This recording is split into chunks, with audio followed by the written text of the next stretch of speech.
I'm Kat Lazo, also known as the Cat's Meow, and welcome to another episode of Engage by Uplift. I'm here with Hank Green. Hi. Laci Green. Hey. And Julia Nunes. Hello.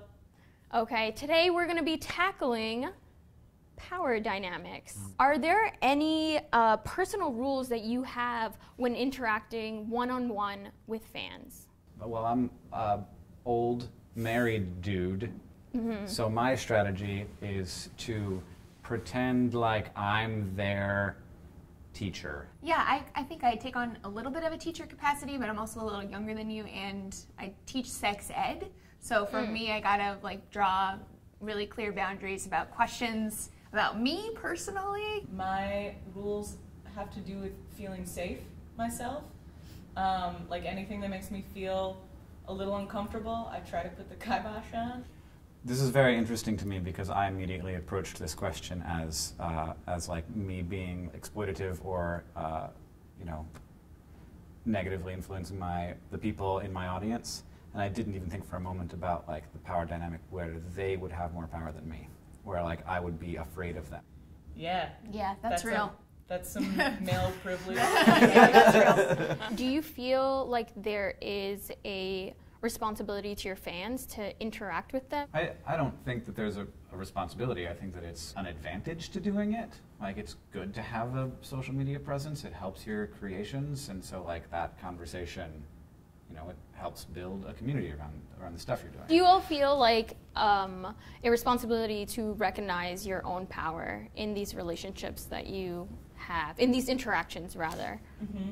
Yeah, absolutely. You have to be respectful to them and respectful. You have to respect that dynamic and make sure that you're not crossing any boundaries. It's very difficult to understand the power that you have, or the perceived power that you have as a creator. And so a lot of times I feel like I'm attacked with more force because they see me as being very powerful, and so like a lot of force is required to like penetrate my armor, and maybe that's true. Like really a lot of what the sort of skeezy anger of the internet is about is feeling very weak and wanting to change things and seeing other people as very powerful. And the big problem is when you see yourself as weak and someone else as powerful, but in fact you have a great deal of power over them. That kind of goes back to like what you were saying about rules, when that kind of stuff happens, where like someone is throwing a tantrum and they have no idea how terribly they are affecting you.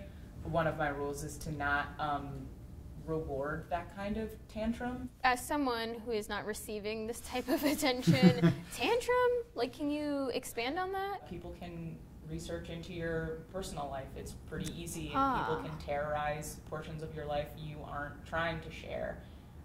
People have looked up my father and threatened his life, and that is not cool. Not cool. What change do you want to see in the fan and creator dynamic? It depends on the type of creator and the type of fans, because like some audiences I think have more relational issues than others.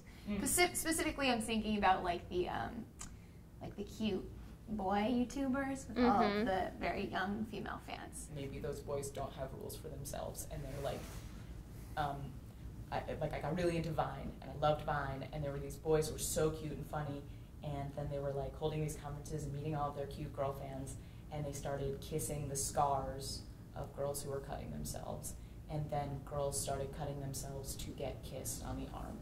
And I think that's just a piece of dynamic. I think the power is really off balance, and I would love for, really for fans to value themselves much more than the person they're a fan of, and I don't think that that's always true. I think that we are really good at teaching young women that they're not important, and that young men are, and that's the reason why there's not hordes of young men following like a couple dozen adorable young women on Vine. I want to leave on a semi-positive note. That would be great. So is there something that you all are doing individually to make this change? I think for me, a lot of it is talking about consent. That's a big part of what I do, is talking about what consent actually is, giving really tangible, practical ways to implement good consent into your life. And talking about consent, I talk mostly about sexual consent, but talking about it in other contexts as well, and emphasizing the importance of respect in all of your relationships and all of everything that you're doing. Yeah, I want to thank you all three for lending your voice, because I think that we need more examples of creators speaking up against sexual violence, against these really dangerous dynamics that happen. All right, that's it for this week. Thank you so much for watching. Don't forget to answer our call to action using the hashtag #EngageUplift on social media or in the comments down below. And while you're at it, why not subscribe? Thanks again. I'm Kat Lazo of the Cat's Meow. Till next time.